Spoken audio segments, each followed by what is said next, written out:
ഇന്നസെന്റ് പാർലമെന്റിലെത്തി ഉഗ്രൻ ചോദ്യങ്ങളൊക്കെ ചോദിച്ചു തുടങ്ങിയത് മലയാളികൾ അറിഞ്ഞു കാണുമല്ലോ. ബേബി സഖാവ് ചോദ്യത്തെക്കുറിച്ച് ചോദിക്കുന്നു. ചോദ്യാനന്തരം ഉത്തരം. ആ പ്രധാനമന്ത്രിയൊക്കെ ഇരിക്കുന്ന പാർലമെന്റിൽ പോയി ഇന്ത്യയുടെ ചില പ്രധാനപ്പെട്ട കാര്യങ്ങൾ അവതരിപ്പിക്കാറുണ്ട് എന്നാണ് അദ്ദേഹം കുറച്ചു മുമ്പ് പറഞ്ഞത്. ശരിയാണ്. അദ്ദേഹം കഴിഞ്ഞ ദിവസം ഒരു ചോദ്യം ചോദിച്ചതിന്റെ പാർലമെന്റിൽ ചോദിച്ച ചോദ്യത്തിന്റെ ഉത്തരം നിങ്ങൾ ആരെങ്കിലും വായിച്ചോ? പറഞ്ഞത് ഒരു പ്രശ്നോത്തരിയാണ്. എന്താ വായിച്ചിട്ടുള്ളവർ കൈ ഉയർത്താം. അദ്ദേഹം പാർലമെന്റിൽ ഒരു ചോദ്യം ഉന്നയിച്ചു, അതിന് മറുപടി കിട്ടി. എന്താണെന്നറിയാമോ? അതറിയാൻ പാടില്ലെങ്കിൽ ഇവിടെ വന്ന് ഇങ്ങനെ അവാർഡ് കൊടുക്കുന്നതിന് കൈയടിക്കാനും ഇരിക്കാൻ നിങ്ങൾക്ക് അർഹതയില്ല. എന്നുള്ളത് പോരാ അല്ലേ? പക്ഷെ അവര് അത് അറിഞ്ഞിട്ട് പറയാതിരിക്കുക. അദ്ദേഹം ആരാ പറഞ്ഞത്?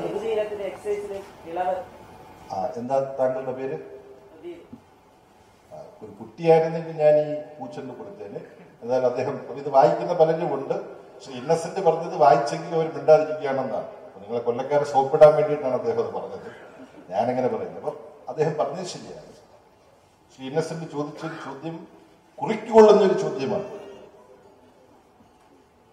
വിവിധ ഇളവുകളായി ഗവൺമെന്റ്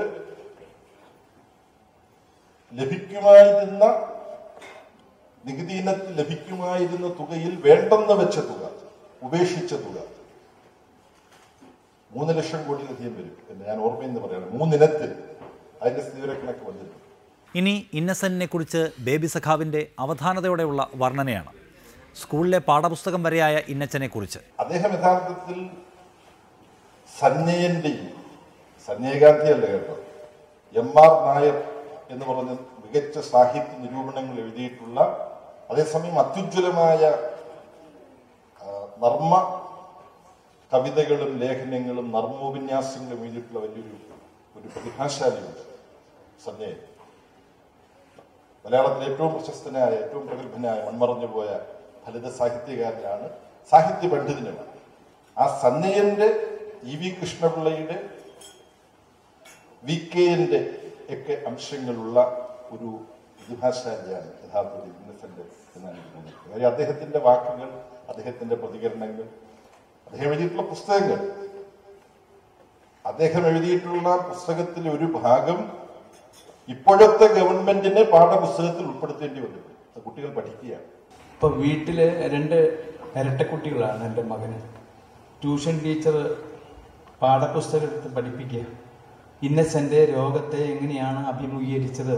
അപ്പൊ കുട്ടികൾ, ഞങ്ങളുടെ അപ്പാപ്പൻ രോഗത്തെ, അപ്പാപ്പനല്ല ഇന്നസെന്റ്. അതൊക്കെ കേൾക്കുമ്പോൾ ഒരു ചെറിയ രസമുണ്ട്. എന്നാൽ ഇതൊന്നുമല്ല ഇന്നസെന്റിന്റെ യഥാർത്ഥ ശക്തി. മമ്മൂട്ടിയെയും മോഹൻലാലിനെയും മേയ്ക്കാൻ കാണിക്കുന്ന ഊർജ്ജമാണത്രേ ഈ മനുഷ്യനെ ഇത്രയും വലിയവനാക്കിയത്.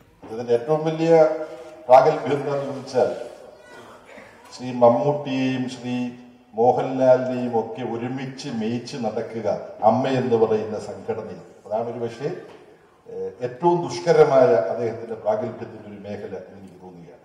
അതുകൊണ്ടാണ് അദ്ദേഹം അമ്മയുടെ അധ്യക്ഷ സ്ഥാനം രാജിവെക്കാം എന്ന് പറഞ്ഞെങ്കിലും ആ സംഘടനയിൽ സൂരജ് വഞ്ഞാറമ്മൂടും രമ്യ അംബീഷനും എല്ലാവരും കൂടെ ചേർന്ന് പറഞ്ഞു, പാടില്ല, നിങ്ങൾ തന്നെ പ്രസിഡന്റായിട്ട് കുറച്ചു കാലം കൂടെ തുടരണം. അതുപോലെ പിണറായിയും VS-ഉം ബേബിയുമുള്ള പാർട്ടിയിലും ശക്തി തെളിയിക്കാൻ കഴിയട്ടെ എന്ന് ആശംസിക്കുന്നു.